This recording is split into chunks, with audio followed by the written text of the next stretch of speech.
Hello guys, welcome to my YouTube channel Jamuna cooking হাউসে। ছোটোদেরকে আমার বুক ভরা ভালোবাসার বড়োদের প্রণাম জানিয়ে আজকে আমার ভিডিও শুরু করলাম। আজ কী বানাতে চলেছি? আজ বানাতে চলেছি ঝাল ঝাল চিকেন রেসিপি।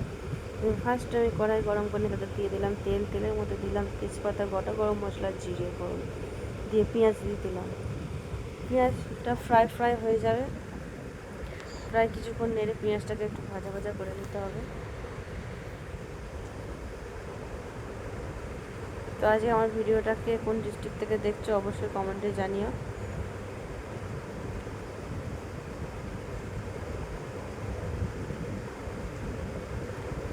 পেঁয়াজটা হালকা ফ্রাই করার পরে দিয়ে দিলাম পরিমাণ মতো আমি আদা রসুন। আমি এখানে ঝাল ঝাল চিকেন রেসিপি বানাতে এখানে নিয়েছি 1.5 কেজি চিকেন। চিকেনের মধ্যে 1.5 কেজি চিকেনের যেরকম পরিমাণে মশলা লাগে ততটা পরিমাণে মশলা আমি অ্যাড করবো। সেরকমই যে বাড়িতে যতটা যারা চিকেন বানাবেন সেই পরিমাণে মশলা অ্যাড করবেন। আমি আদা রসুন দিলাম, আদা রসুন দেওয়ার পরে অ্যাড করলাম এখানে নুন। আদা রসুন দিয়ে একটু ফ্রাই করে নিলাম। আদা রসুন দেওয়ার পরে লবণ অ্যাড করে এটাকে একটু ফ্রাই করে নিচ্ছি, হালকা জাস্ট হালকা ফ্রাই করে নিয়ে তাতে দিয়ে দিলাম হলুদ গুঁড়ো, পরিমাণ মতো হলুদ গুঁড়ো। যার যতটা রান্নায় যতটা চিকেন ইউজ করবে সেরকম পরিমাণ মতো মশলা ইউজ করবেন। হলুদ গুঁড়ো দেওয়ার পরে আমি দিয়ে দিলাম লঙ্কার গুঁড়ো, লাল লাল একটু লঙ্কার গুঁড়ো অ্যাড করে দিলাম।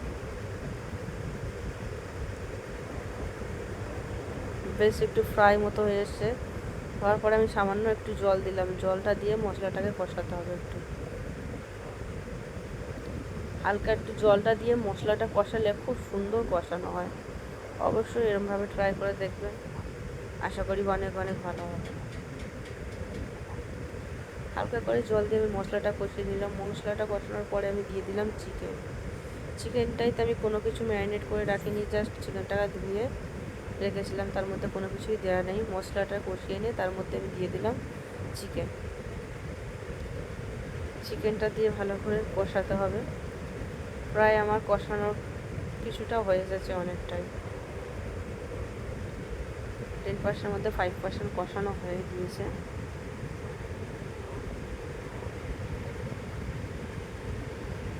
অবশ্যই কমেন্টে জানাবেন রান্নাটা কেমন হয়েছে। ভালো মন্দ সবাই সব রকম চোখেই দেখে, তো কার ভালো লাগলো কার খারাপ লাগলো অবশ্যই জানিয়ে যাবেন। প্রায় মশলাটা দিয়ে চিকেনটা অনেকক্ষণ কষানো হয়ে গেল। কষানোর দেখো হালকা হালকা গা থেকে তেল ছেড়ে দিয়েছে। চিকেনটা কষানো হয়ে গেছে কখন বুঝবে? যখন দেখবেন জলটা শুকনো হয়ে গিয়ে চিকেনের গা থেকে তেল বার হয়েছে। চিকেনটা ফ্রাই করে মতো করে কষানো হয়ে গেছে। চিকেনের সাইডে তেল বার হয়েছে, তেলটা বোঝাই যাচ্ছে কেমন তেলটা বার হয়েছে। দিয়ে ভালো করে চিকেনটাকে কষিয়ে নিচ্ছি। আর আমার ভিডিওর মধ্যে কোনো ভুল ত্রুটি কথা বলে থাকলে প্লিজ আমাকে একটু কমেন্টে জানিয়ে দেবো কোনটা কেমন আমি বলেছি। অবশ্যই আমি ভালো করার চেষ্টা করব, ভালো বলার চেষ্টা করব।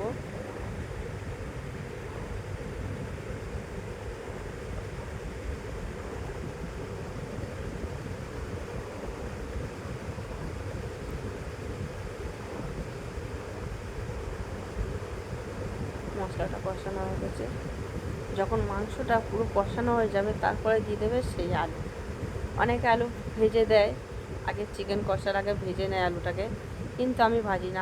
আমার কী বলবো, চিকেনের মধ্যে এইভাবেই আমার আলুটা দিয়ে কষতে আমার খুব, এই আলুটা যে এতটা টেস্টি হয়, আমি সেই আলুটা যেটা ভেজে দেয় যে আলুটা, তার মধ্যে আমি টেস্ট পাই না। আমার এই কাঁচা আলুটা দিতে খুবই ভালো লাগে। আমি যতবার দেখবে চিকেন রেসিপি দিয়েছি আমি এরকম কাঁচা আলুই দিয়েছি, তার কারণ এই আলুর টেস্টটা আমার খুব ভালো লাগে, দুর্দান্ত লাগে।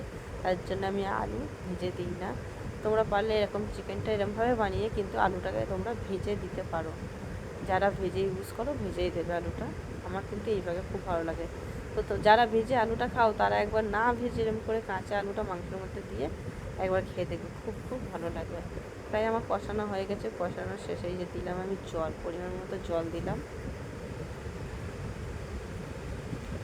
জলটা দিয়ে আমি ঢাকা দিয়েছিলাম, ঢাকাটা খুলে ব্যাস এই যে অবস্থা দেখুন। প্রায় জলটা অনেক শুকনো হয়ে এসছে। এটাকে আমি বেশি ঝোল করবো না, একটু মাখামাখো গায়ে গায়ে করবো।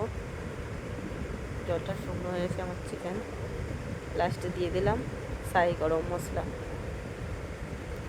আমি চিকেনটায় বেশি কিছু মশলা ইউজ করিনি, আপনারা প্রথম থেকে একটু খেয়াল করলেই বুঝতে পারবেন যে আমি মশলাতে বেশি কিছু অ্যাড করিনি। জাস্ট লাস্টে আমি সাই গরম মশলাটা দিলাম। সাই গরম মশলা দিয়ে আমার চিকেন রেসিপি একদম রেডি। তো ঝটপট সবাই বানিয়ে ফেল।